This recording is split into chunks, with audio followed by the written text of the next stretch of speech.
So what has happened to event ticket prices? Whether it's sports, concerts, or theater, these prices seem to have gone off the rails. And I don't think it's the players or the artists that are to blame. Now, I don't go to as many events as you do probably, but when I do, I've noticed a pattern, and it's not pretty. A recent personal experience pushed me to do a deeper dive into this topic, so let me share what I found here on Ed Talk today. So back in February, I bought 2 tickets to the University of Michigan football season opener in Ann Arbor. Now, please don't diss me if you're a Buckeye fan. The Ohio State is the reigning national champion on the day this is recorded. Congrats to them. So my tickets were on the 43-yard line. Great view. $290 each, $580 total. Pricey, but we make a trip to Michigan each year to visit my brother and other family members, so I thought I'd add this game to our itinerary. So I clicked buy. But then at checkout, my total jumped to $788. It's an extra $208 in fees, a 35% markup. Well, I'm not naive. I expected some extra fees, but this amount was eye-opening. And these weren't physical tickets. They were digital tickets. And the email confirmation said I'd receive my tickets no later than August 26th. Well, August 26th was only 4 days before the August 30th game. I bought these tickets in February.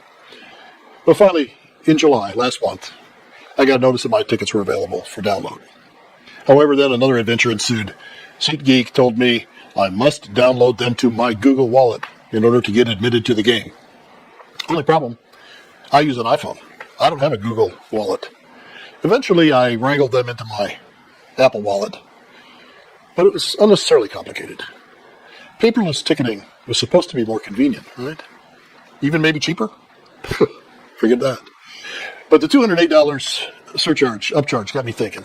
If this is happening in college football games, where the Power 4 conference teams generally own their own venues, what's it like out there in the concert world? Where I would soon come to find out one company dominates every piece of the event and the ticketing process. That's where the real story begins. Am I off base bringing the subject up? Or have you been there too? Drop me a note. Be interested to hear what you have to say about this. As far as concerts, tickets to see your favorite recording artists, well, that's where the real empire enters the picture. To understand the concert ticketing mess, let's go back to 2010. That's when Live Nation, the world's largest concert promoter that controlled concert tours, artist bookings, and venues, merged with Ticketmaster, the dominant ticketing platform for these concerts, sports events, and live events. And I dare say Ticketmaster was already the target of much public disdain, even in 2010. But this merger was approved by the U.S. Justice Department and created a new company called Live Nation Entertainment, a one-of-a-kind, vertically integrated virtual powerhouse that now manages and promotes artists and tours, owns and operates, and this surprised me, over 265 venues, where they control the ticketing, exclusive ticketing sales through their Ticketmaster brand. They sell sponsorships, ads, and even parking and concessions and merchandise sales. And they use their clout to the detriment of independent venues, locking them out of exclusive Live Nation deals. Now, according to SEC filings, Live Nation Entertainment operates through about 425 subsidiaries worldwide. It's a level of vertical integration that gives them unprecedented control over the live entertainment ecosystem. Imagine, say, if one company did this in Major League Sports. So take the NFL, for example. Say that one company owned most of the league stadiums and arenas, managed most of the players, controlled all of the ticket sales, the sponsorships, ran the concessions. It's a monopoly. It ain't good for customers. Well, that's what we're dealing with in the concert industry. Last year, in 2024, while 64% of independent venues were losing money, 64% were losing money of the independent venues, Live Nation's stock was hitting record highs, and they made about $1 billion. In May of last year, the U.S. Justice Department, joined by 40 states and the District of Columbia, filed an antitrust lawsuit against Live Nation Entertainment and Ticketmaster with the allegations that they were using exclusive contracts to block competitors. They were punishing venues, even artists that work with rivals, and they were driving up ticket prices for fans. A trial is now set for next March 2026, and depositions are already underway. Now, artists know the system is rigged, but pushing back on it can come with a cost. Take Pearl Jam. That's a long ago example, but they're one of the biggest bands in the 90s, and they tried touring without Ticketmaster, offering $18 tickets with a $1.80 service fee, 10%. They filed an antitrust complaint and even brought the case to Congress. In the face of pressure, including venues refusing to book them, they had to cancel most of their tour. A couple years later, they relented, and you're back on tour, giving in to Ticketmaster. And remember, this was before the merger and the rise of the Live Nation empire, as I call it.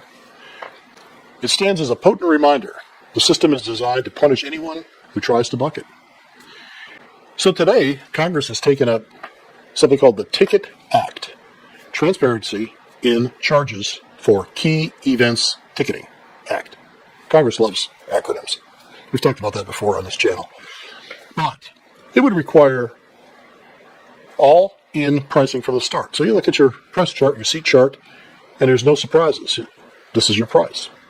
It would ban speculative ticketing, which I didn't even know existed, but people are allowed to sell tickets they don't own. I'm not sure how that works, even after looking into it. Would mandate refunds for canceled or postponed events. Now, that kind of makes sense to me. I don't know why that would have to go through the legal system, but you cancel or postpone an event, should be entitled to a refund. And it would give the Federal Trade Commission enforcement power. The House passed this bill just a few months ago, April of 2025, with an overwhelming bipartisan majority. 409 votes in favor and only 15 against. That's a rare occasion in Congress. So the U.S. House of Representatives favors this bill. Now it sits in the Senate. Let's see what happens. Remember, House, Senate, plus the President's signature signs it into law.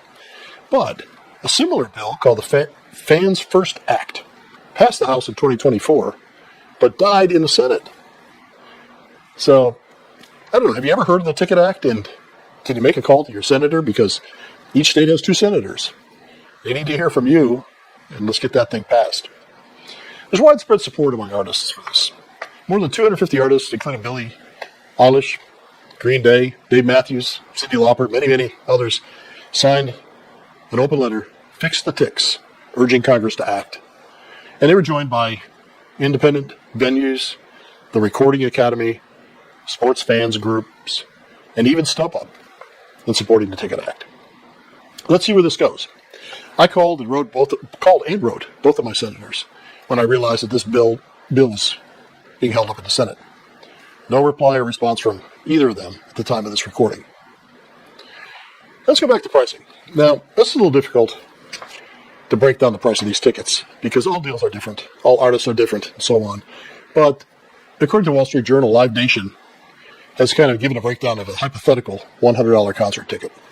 So I haven't seen a $100 concert ticket, to be honest with you, in a long time, but the hypothetical $100 concert ticket, the artist would get $65 before expenses.